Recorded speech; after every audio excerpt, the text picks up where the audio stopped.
Halo, perkenalkan nama saya Carolina Ermawati Liasedo. Saya dari Prodi Manajemen dengan NIM 2502010111141.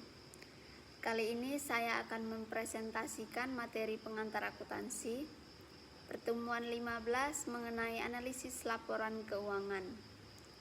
Dalam sesi ini kita akan membahas 3 topik utama, yaitu rasio profitabilitas, rasio solvabilitas, serta kemampuan dan kualitas laba. Yang pertama ada rasio profitabilitas. Rasio ini mengukur efisiensi dan keberhasilan operasi perusahaan dalam menghasilkan laba. Ada beberapa indikator utama yang biasa digunakan, yaitu ada margin keuntungan, menghitung persentase setiap euro atau rupiah penjualan yang menghasilkan laba atau neto. Perputaran aset, mengukur seberapa efisien perusahaan memanfaatkan asetnya untuk menciptakan penjualan. Imbal hasil atas aset atau ROA, menunjukkan tingkat pengembalian secara menyeluruh atas total aset yang diinvestasikan.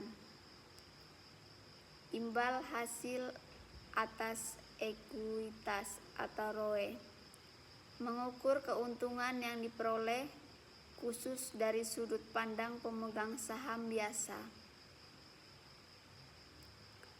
Laba per lembar saham atau EPS, besaran laba neto yang didapat untuk setiap lembar saham biasa yang beredar.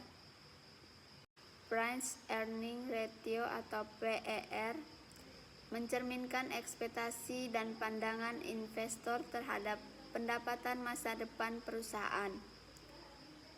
Rasio pembayaran, mengukur beberapa presentasi laba neto yang dibagikan sebagai dividen. Lalu yang kedua ada rasio solvabilitas. Rasio solvabilitas berbeda dengan likuiditas jangka pendek. Rasio solvabilitas mengukur kemampuan perusahaan untuk bertahan dan melunasi kewajibannya dalam jangka panjang. Dua rasio utamanya adalah, yang pertama ada rasio utang terhadap total aset. Rasio ini menunjukkan presentasi aset yang dibiayai oleh utang. Semakin tinggi presentasinya, semakin besar risiko keuangannya. Kedua, rasio kelipatan bunga atau times interest earned, mengukur kemampuan perusahaan dalam membayar beban bunga dari laba sebelum bunga dan pajak. Kemudian yang ketiga, kemampuan dan kualitas laba. Kita perlu memahami kemampuan laba atau earning power dan kualitas laba. Kemampuan laba merujuk pada estimasi tingkat laba normal yang bisa dipertahankan di masa depan, tanpa gangguan dari pos-pos tidak biasa seperti operasi yang dihentikan. Sementara itu, kualitas laba yang tinggi tercapai jika perusahaan menyajikan inovasi keuangan secara transparan dan jujur. Kualitas laba ini sangat dipengaruhi oleh 3 faktor utama, yaitu yang pertama ada metode akuntansi alternatif, seperti pilihan metode persediaan atau metode penyusutan.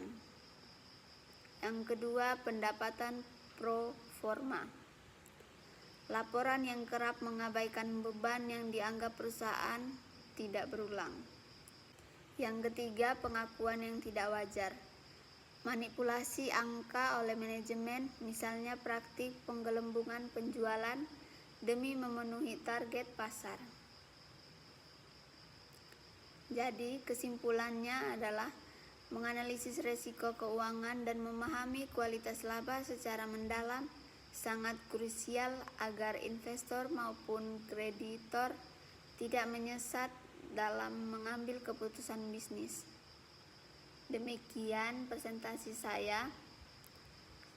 Terima kasih.